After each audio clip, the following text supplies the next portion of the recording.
I'm going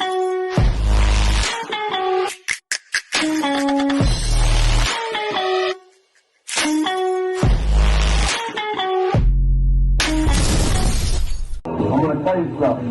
If you two never bother me again the rest of my life, I ain't giving them pension. I can't. There's good friends of mine out on the say. Well, he's divorced, you have to do his part. That's why I said to you before, you don't understand what the money is. The most of me is that the boss is your boss.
Godfathers Part Ii, and once again, this segment should be interesting. And this, you guys need to participate as well as if if you want to. And so we're going to put 10 new bosses up against each other. Give you a little tiny bit of background, and once again, we're defining prestige as power, lack of being in prison, trend setting, and business acumen. And this is not going to be, once again, in any particular order. We're going to go through the list, tell you what they made, give you all of the stats, and then come back and rank them. 5 will stay, 5 will go, and these 5 will be added to the list of the 5 from the first week. And then we're going to move to somewhere else, put another 10, and then we're going to have the face-off. That's how this is going to work. I probably should have been more specific in who I was going to put, but I just am throwing bosses out there. This week we have a couple from different territories, and so we're just going to go. All right, so first one, Vito Genovese. Family, Genovese crime family. Hits, 12, 1 botched. Net worth, $200 million.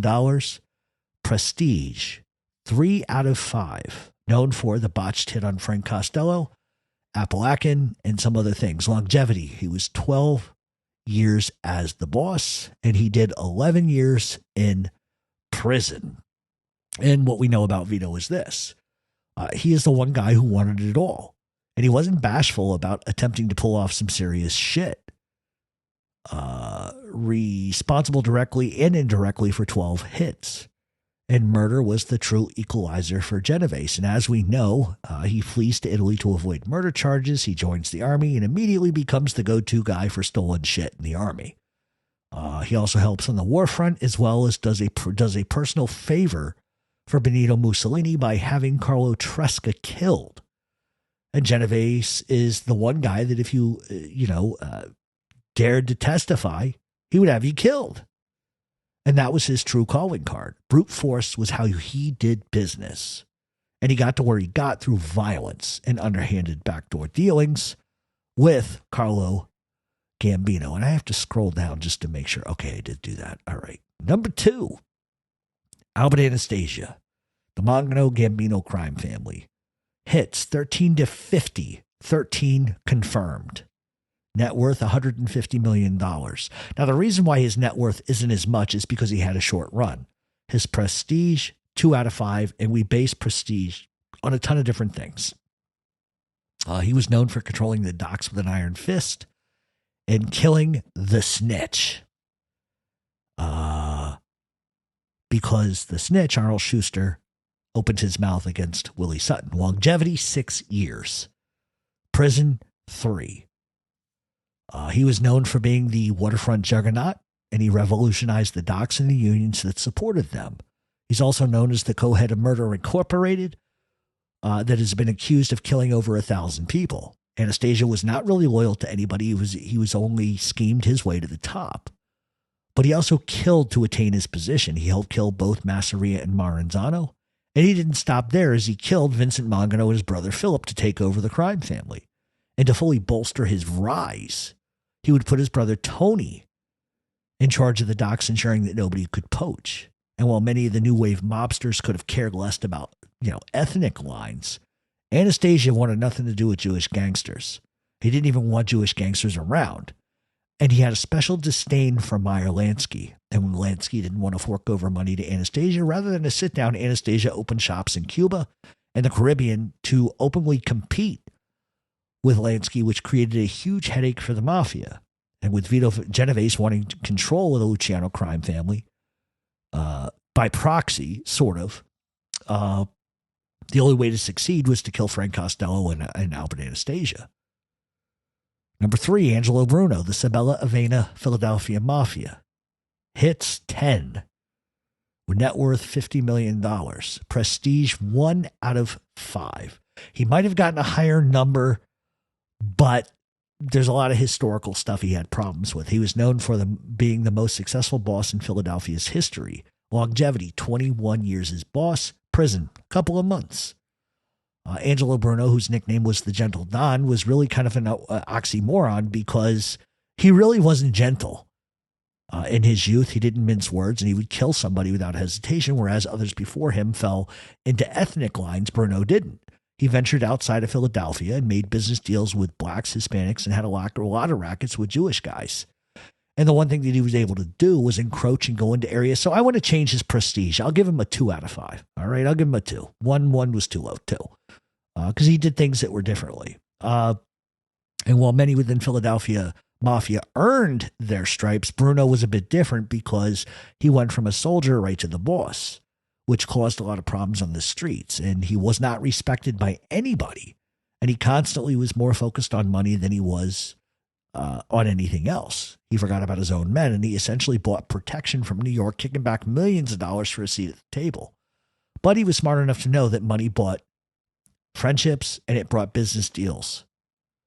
Number 3, Russell Bufalino, the Bufalino crime family. Hits. Nobody really knows. Everybody says 1.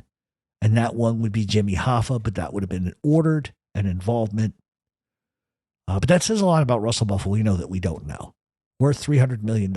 Prestige 5 out of 5. Known for being the quiet Don. Known for Jimmy Hoffa, Cuba, and the Kennedys. Longevity, 37 years as boss. Prison, 11 years. And Russell Bufalino was a bit of an enigma, right? Not only was he low-key, but he didn't need to be seen. And there's a lot to say about a guy like that. Russell was tied to much of the mob's historical moments and was known as the one guy who basically completely legitimized himself and his crime family, sort of how Michael Corleone and the Godfather 3 was attempting to do. He was tied to Cuba, the contract on Fidel Castro, the Kennedy assassination, and so many other historical moments in mob history.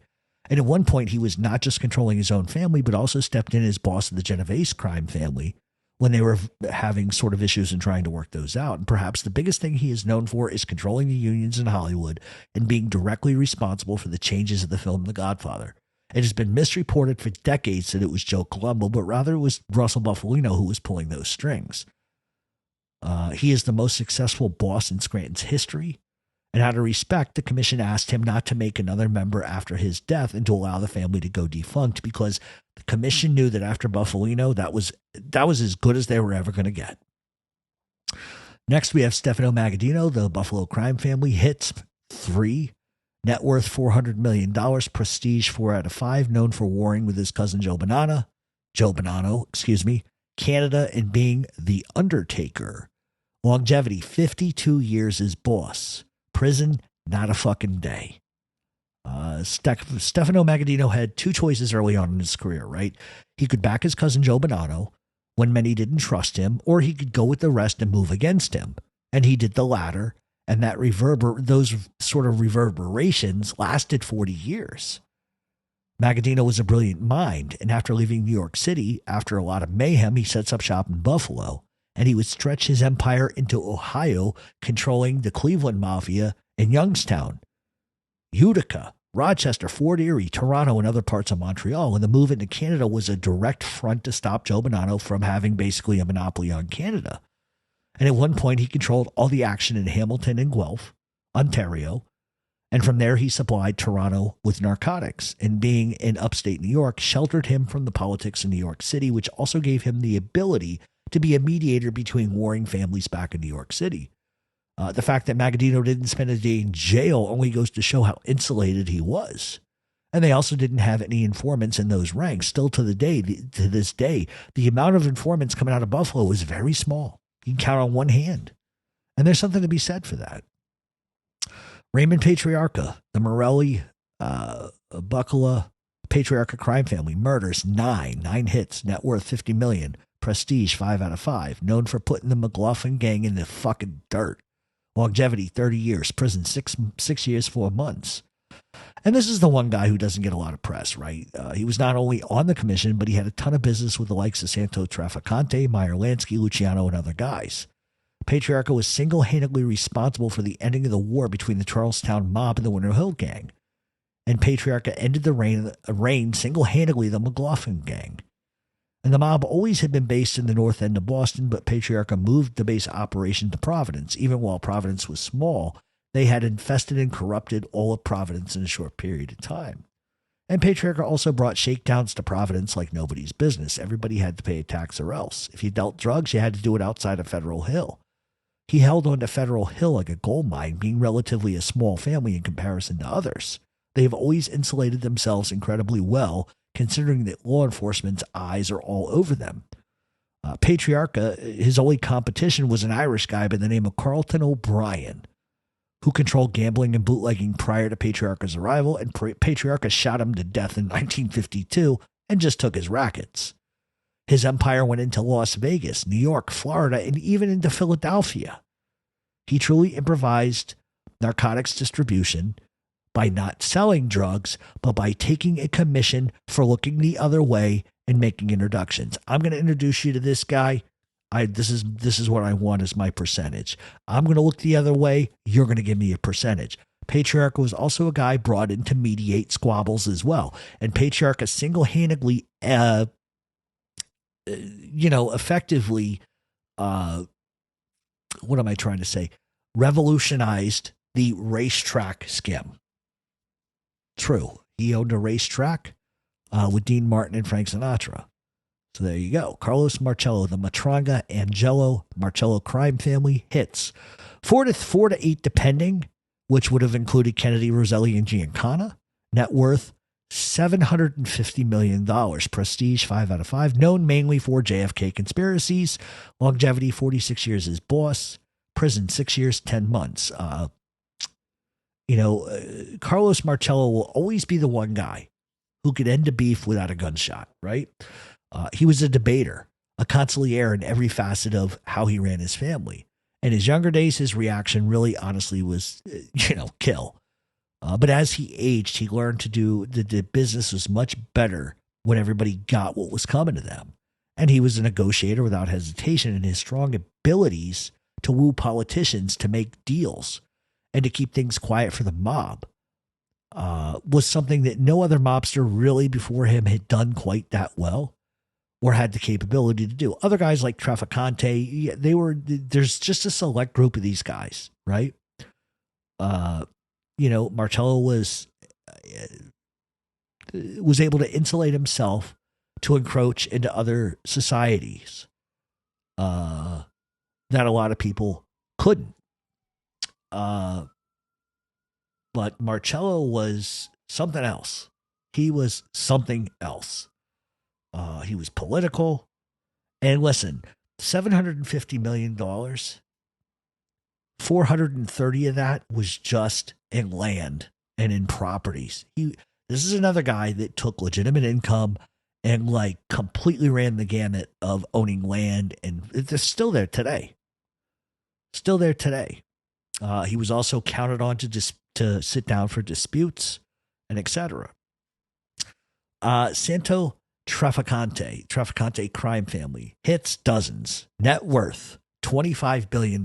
Now, that number may seem like astronomical, and people may not believe it, but that is based on inflation too. So that's what it would be worth today. And we went to the height, which was 1965, 66, something like that, right? Prestige 5 out of 5, known for the Florida Bolita juggernaut, Jimmy Hoffa, Fidel Castro, and Kennedy. Longevity 40 years, prison not a day. And Trafficante is in a very small box of his own because we have never seen a situation with a father-son combination where it's been very, very successful. Santos Sr. ran a very successful operation. His son came in and ran it even better. It's very hard to find anybody else who succeeds their father and is more proficient. But his father was smart because he sent Santos Jr. to New York after college to get tutored in the ways of the mob. Then he would head back to Florida, completely take over everything. His political power, his ability to expand his father's Bolita rackets made him one of the wealthiest gangsters ever to live. His political influence was staggering, and he was instrumental in gaming in the Bahamas and the Caribbean. He was one of the most experienced and trusted bosses in the history of organized crime. And between him and Carlo Gambino, they had Florida to Maine completely controlled. Joe Colombo, hits 15 plus. Net worth $25 million. Prestige 0 out of 5. Known for the Italian Defamation League. Longevity 8 years as boss. So from his early days, Joe Colombo, as you know, or maybe you don't, he was a ferocious hitman, right? Not only did he split his time with Murder Incorporated, but he was a subcontracted hitter for the entire mob. He was counted on more for his prowess in murder than his money-making abilities. And as we know, when pushed up against the wall by Joe Magliocco and pressed to basically kill the commission, he balks, telling Gambino the plots against him and the rest of the guys on the commission. And for his reward, he has given what used to be the Profaci crime family, which he renames after himself, the Colombo crime family. He did not have really a high acumen for earning money, but he was able to make it work like a lot of other guys before him. But his problem was his ego. And rather than take the position in stride, he makes a mockery out of the Mafia in the form of his anti-Italian Defamation League. He pickets FBI offices, which gets him killed in the end. Joe became uncontrollable, and the very ego that fed him to make him want to be boss is also the thing that got him killed. Tony Duck's Corallo family, Lucchese crime family, 7 murders plus. Net worth $250 million. Prestige 2 out of 5. Unions, he's known for revolutionizing unions and garbage hauling and gravel. 13 years as boss, prison 20 years. Tony Ducks, was a proficient gangster in every single way. Not only did he learn from Tommy Lucchese, just as Tommy had learned from Tommy Gagliano, but he expanded far beyond what the Lucchese crime family had done before. Like Gagliano, Tommy Lucchese took the family and expanded just slightly further than before, but not so far out that it would bring heat. But Tony Ducks was completely the opposite. He took it too far, in my opinion. And it wasn't enough having a slice of the pie. He wanted the entire thing plus yours. And he completely controlled carting, garbage hauling, and wasn't afraid to enforce that through violence. He came up through the 107th Street Gang, and he learned everything from the late and great Johnny Dio. He revolutionized the trucking industry and was the first to infiltrate the Communication Workers Union. He then went to infiltrate the International Union of Painters and Allied Trades. And he was basically a union mega boss. In the late 1960s, he would go on to control the Jerome Park Reservoir in the Bronx, and then they would expand into the gravel business, overtaking everybody, controlling a huge monopoly on the gravel industry. He just overextended, in my opinion, but he took the Lucchese's into areas and further than they had never been before, which also in many ways would create his own downfall. And ultimately, for all of his business acumen, because he came up with Johnny Dio, he learned a lot. His own mouth gets everybody indicted, and himself. So, the 10 names we have this week are Santo Trafficante,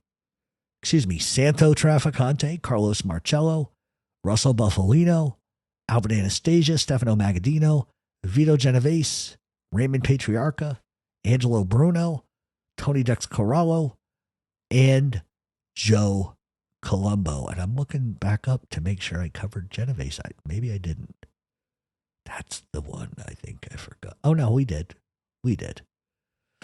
All right, so once again, these are your 10. Vito Genovese, Albert Anastasia, Angelo Bruno, Russell Buffalino, Stefano Magadino, Raymond Patriarca, Carlos Marcello, Santo Trafficante, Joe Colombo, and Tony Dex Corallo. Coming in at number 1, in my opinion, based on everything we've discussed, the number 1 out of this 10 is Santo Trafficante. Coming in at number 2 for me is Carlos Marcello. Coming in at number 3 for me is Russell Buffalino. Coming in at number 4, Albert Anastasia. Remember, we're only going to keep the top 5. Stefano Magadino comes in at number 5. Vito Genovese comes in at number 6. Raymond Patriarca comes in at number 7. Angelo Bruno comes in at number 8. Tony Dex Corallo comes in at number 9. And Joe Colombo comes in at number 10. Now, you may say to yourself, how do you come up with these numbers? Well, Santo Trafficante and Carlos Martello and Buffalino, those 3 guys in and of themselves are enigmas, right? But I took into consideration Santo's wealth, the property, the lack of prison, and that gives him the edge over Marcello, right? Marcello is a highly political guy. He also does prison time, but because of his politics and because he was such a wide figure, especially with the CIA, Castro, and etc., it moves him a little up the list from Buffalino, who comes in at 3. As far as I'm concerned, 1, 2, and 3, Trafficante 1, Marcello 2, Russell Buffalino 3. That doesn't move. You could move Buffalino to 2 or 3. It's not going to change anything, right? Coming in at number 4, and the reason why I put on Anastasia here is because Anastasia at number 4 truly revolutionized the waterfront. Without him, the waterfront never happens, right? And yeah, he also had a very, very short reign. So some of you may argue with me, well, then that should push Magadino up because Magadino, and maybe you'd be right. Maybe it needs to be Trafficante 1, Marcello 2, Buffalino 3, Magadino 4, and then Anastasia 5. But like I said, if you move Magadino up or down 5 to 4, doesn't really change. He's still in the top 5. Vito Genovese, unfortunately, a part of a lot of different history, but when you compare Genovese to Magadino, Anastasia, Buffalino, Marcello, and Trafficante, he's not in the same league as those guys. And listen, you take the top 5, Magadino, Anastasia, Buffalino, Marcello, and Trafficante, it's hard to put up guys against them because they were just so special, right? And Raymond Patriarca, once again, powerful guy and etc., but he's such in a small territory. Now, you put Patriarca in New York, totally different story. Angelo Bruno, the reason why he's ahead of Corallo and Colombo is because he revolutionized working outside of the box. Well, just like in the Castle Monterey War, he's a guy that didn't care about ethnicities. And he revolutionized working outside of areas in Philadelphia that technically were not mob enclaves, and he made them. And his willingness to work with Jewish gangsters is really what helps him. Remember, Angelo Bruno spoke 3 languages, English, Yiddish, and Italian. So there you go.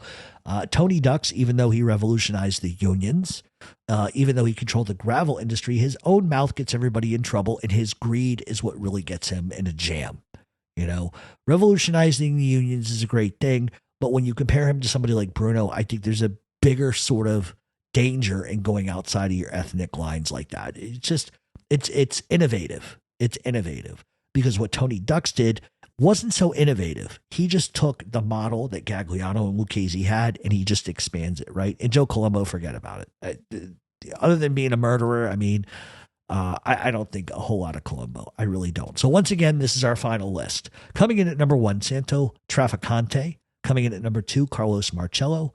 Coming in number 3, Russell Buffalino. Coming in at number 4, Albert Anastasia. Coming in at number 5, Stefano Magadino. Coming in at number 6, Vito Genovese. Coming in at number 7, Raymond Patriarca. Coming in at number 8, Angelo Bruno. Number 9, Tony Dex Corallo. And coming in dead last, Joe Colombo. So the top 5 are going to move on. And that's going to be Trafficante, Marcello, Buffalino, Anastasia, and Magadino. We're going to take them and contrast them against the first 5. But next week, we got 10 more final bosses coming. And it's historical, not current, okay? So we'll have 10 more. And so what will happen is at the end of the next week, we are going to have basically 15 bosses to choose from. and only 5 of those 15 are going to stay. And it's going to be very interesting. So, once again, I know I've repeated it 100 times. Travacante 1, Marcello 2, Buffalino 3, Anastasia 4, Macadino 5, Genovese 6, Patriarca 7, Bruno 8, Corallo 9, Colombo 10. So shoot us an email at mobtalkradioshow@gmail.com. Let us know what you think of the segment, and let us know what you think of this list. For those keeping tabs, this is going to get interesting next week. If you disagree with me, that's okay too. And if you disagree, tell me why. Because you may have more introspection than I do, but I base this on certain things. But some of it comes into likability for me too. So all of that being said, that's going to be it for this week on Mob Talk Radio. We will see everybody next week. Same bat time, same bat channel.